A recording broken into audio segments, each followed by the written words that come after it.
Hey guys, welcome to another episode of Badman Reviews. And well, the last one of the year, and to throw off the year, this Friday I will be doing a top 10 games of the year episode.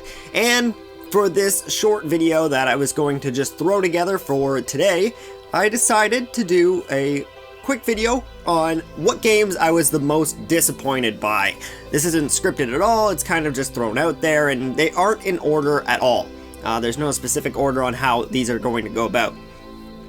So the first game on the list that I want to talk about is Evolve. It's a game that I recently picked up not too long ago, and I had been super excited for the longest time because, well, I thought it was going to be the next big FPS game. When it was first announced and I heard it was 4-on-1 and 4 people are like regular soldier dudes and one guy is a giant ass monster and you have to fight each other, I thought it was going to be the coolest thing ever.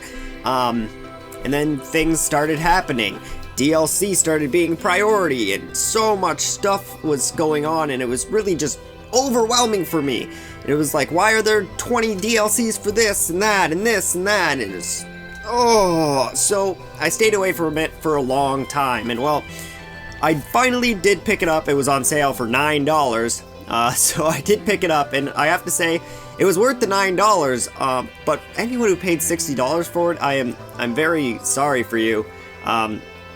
It's definitely not worth that price.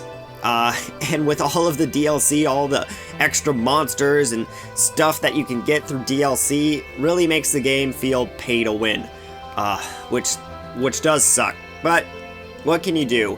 Evolve is one of the games that I was excited for, but ended up disappointed by.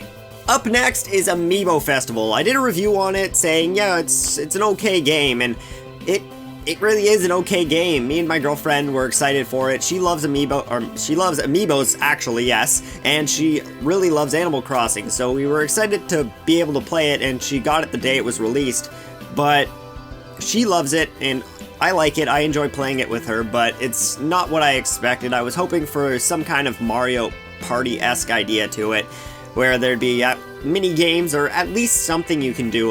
Basically the whole board game is just moving around and landing on spots and getting lucky with what the spot gives you, and then selling turnips on specific days. That's pretty much it. I was expecting more from it, and I probably shouldn't have, and that's why I was disappointed by Amiibo Festival, which really sucks, but you know, it's a fun game to play with my girlfriend, so what can you do?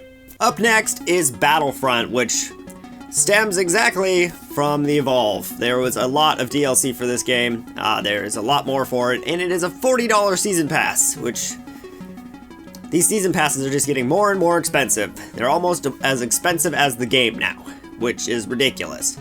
But that's not it. Battlefront just didn't live up to my expectations. I love Battlefront 2. It is an amazing game and is one of the best Star Wars games, I believe.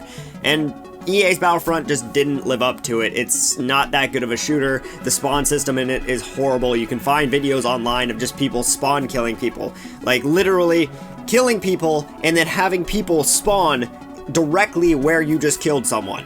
So you kill a dude and then someone spawns where you kill that dude and you punch him in the back and that guy dies. And like there's a video of someone doing that like at least 9 or 10 times where he's just punching people in the back and they're just continuously spawning there and he doesn't even have to move.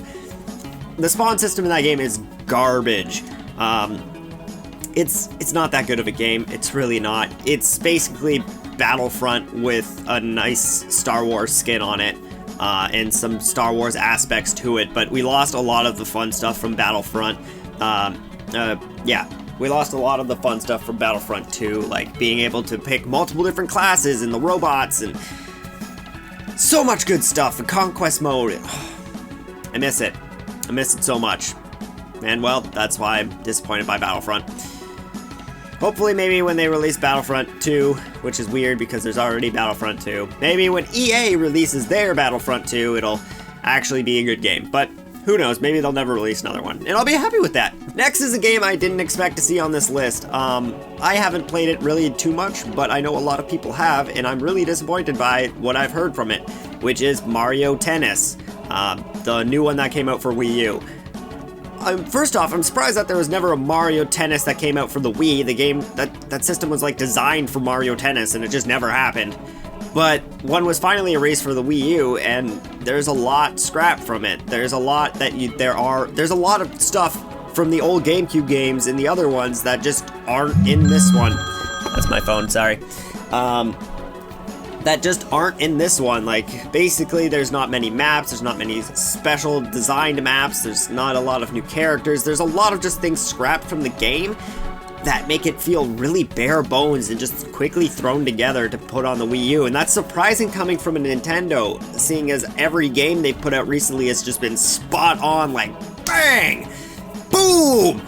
Every game is so good! And this one comes out and it's just kind of like, it's I guess Nintendo weren't expecting much from Mario Tennis, but you do have a lot of fans who love your Mario sports games, and to throw out Mario Tennis and it not have a lot of features that the old game have, and not a lot of new features at all, is really disappointing. Devil's Third is a game for the Wii U that I was excited about. It was made by the same guy who made Ninja Gaiden. And well, I was expecting a lot from this game, an FPS M-rated game for the Wii U. I thought it would be great, it'd be cool, and it'd be awesome for the Wii U to have some M-rated stuff. And I haven't even played it. I was super excited for it. I was like, I'm gonna pre-order this and all this, and well, I started seeing video footage of it, and I started seeing reviews of it. I've just stayed away from it. It's, from what everything I've seen, it is your standard generic shooter, with a little bit of special here and there, and some very bad graphics for the Wii U. I would not recommend this game to anyone. I was looking forward to it a lot, and I'm very disappointed with it. So disappointed with it that I just haven't even played it. That really points something out. Well, on to the next game. Screw you, Devil's Third. SpongeBob Hero Pants. Earlier this year, I think, or maybe at the end of last year, I made a video on SpongeBob Plankton's Robotic Revenge, and talked about how that game is a horrible piece of trash. And, well, it's now time for me to talk about SpongeBob Hero Pants, a game that I didn't even get, a game that I didn't even review, a game that is just so bad, it's worse than Plankton's Robotic Revenge. It really is. Don't get it. Don't get it. I don't know why you would. Probably some parents will get it for their kid and their kid will love it. Then they'll grow up and realize that it was a piece of garbage game. But it's trash. It really is. It's worse than Plankton's Robotic Revenge. That's really all I have to say, is that it's worse than Plankton's Robotic Revenge, and I really wished that it was going to be better, especially with the rumors going around that wow, Heavy Iron might get their hands on it again, and I was excited for that. I was excited for a SpongeBob with Heavy Iron again, and it didn't happen. We got SpongeBob with some crappy studio again who makes crappy third-party games of TV shows, and it turned out to be a crappy game. We're not gonna get another good SpongeBob game ever again. Don't get your hopes up. I'm sorry. Mario Party 10! Another fantastic game that was overall disappointing. It's a good game, don't get me wrong, but it's just still disappointing. I don't get how Nintendo didn't realize, hey, no one liked being stuck in a cart in number 9. Why would we do that again? And then they did it again with Mario Party 10. Everyone's in a cart for Mario Party, and it sucks, and it's stupid, and I hate playing it, and there's only like 5 boards. It's not good. It's really not. There's less boards than in other games, and yes, in other games you usually start with 4 or 5 boards, but you can usually unlock more. This game, no, you get 4, I think you get 5. Yeah, you get 5 boards, and they're not that good. They're really not that good. Some of them are good, some of them aren't. But the fact that you're all stuck in a cart together is total garbage, and I hate it. It's not fun. It's not enjoyable. The fact that I'm stuck on a linear track with a bunch of other people does not make it fun. And the fact that you can only get minigames by stepping on a minigame space makes it so I can only play there's some games that I'll play where I don't play any minigames.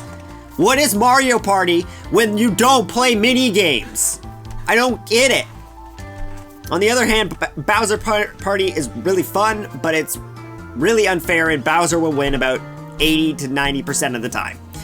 But it's fun. Also, the Amiibo Party is a piece of shit. It's garbage. Next up, we have Godzilla the Game, which I'm very disappointed in. I expected more from it. I don't know why I expected more from it, but It was a PS4 next generation Godzilla game, and the movie had just come out, so I was expecting something cool. And we got a generic Godzilla game where you walk around, smash some buildings, smash radioactor cores over and over and over again, and then fight a monster. And horrible, horrible combat. That's not fun at all. And you play online, and the online is garbage too, where you fight against people who are a bajillion levels above you, and you just can't do anything about it. It's not fun. It's not a good Godzilla game. It's not like the old GameCube ones. It was a huge disappointment, and I would not recommend anyone to buy it. Even if you're a Godzilla fan, don't get it. Yes, there are some classic Godzilla characters in the game that you'd be like, wow, I can't believe they included that character. That's as far as your enjoyment is gonna go with this game, trust me, I am sorry. The last game on the list was another surprise to me, which was The Legend of Zelda Triforce Heroes, which I really thought was going to be a game I was going to enjoy. I thought, oh sweet, another Zelda game for the 3DS. It's going to be awesome, like a Link Between Worlds, you know, and well, we got something that I can't even play. We got a game that requires you to have 3 people to be able to even play it, and I can't get 3 people to play that game. My hair looks so dumb. And it's... I don't even know how to explain how much I don't like it. It's a good game, don't get me wrong, but the fact that you have to have 3 people to play it means I can't play it. There's so many times where I would love to play it, but I just don't have friends that would be like, yo, let's play this at over 12. Like, usually when I want to play games like that, it's past midnight, and no one's on to play it. And all of my other friends who would possibly play it don't have it because they don't want to deal with that. The online on it is an option too, but it's like, why would you play it online when all you have to communicate with these people are little emoticons? You can't explain to people how to do things and beat bosses when there's no communication with other players. It makes it horrible. Especially when a lot of the people you're going to end up playing with are little kids who just suck at Zelda. It's a rare occasion that you get a good team together in the online experience, which sucks big time. The single player is even more garbage. It's like impossible to do anything. You control one character at a time, and there's 3 other dummies that don't move. They're literally just little dummies. And you tap on whatever you want to be able to move it. Well, if you're fighting, let's say, a Deku Scrub that you have to totem to fight, you have to totem with, totem with 2 people, have the bow and arrow guy on the top and the other guy walking around on the bottom. Well, you have to move with the guy on the bottom and get into place where the Deku Scrub is and get it perfectly lined up and then switch to the person on the top and then shoot the bow. Which, like, doing all of that and then probably missing because lining up with the totem is stupidly dumb, especially when you're getting shot at by a Deku Scrub, makes it, like, impossible to do anything. Never mind actually fighting a boss. It's a ridiculously and stupid and insane idea to play that game single player. There's no possible fucking way to do it. I had to swear to describe how stupid it is. It's not good. It's really not. If you want a single-player Zelda game, Triforce Heroes is not the game for you. If you have 2 other friends to play it with that you can like system link with or play online with, sure, it's a good game, kind of, but it's not. It's a sub-Zelda game that's really not that impressive. I would stay away from it. And that's all of the games that I was disappointed by in 2015. And there's surprisingly probably some more that I can't think of, or there's probably more for you guys that I didn't play specifically, but I would love to see in the comments below what games you were disappointed by this year and why you were disappointed by those games. Also, get excited for my top 10 games of the year coming this Friday, and a special video that I collaborated in this Friday also. So get ready for those 2 awesome videos. Hopefully, you'll enjoy then. Have a happy new year, and I'll see you all in the next year.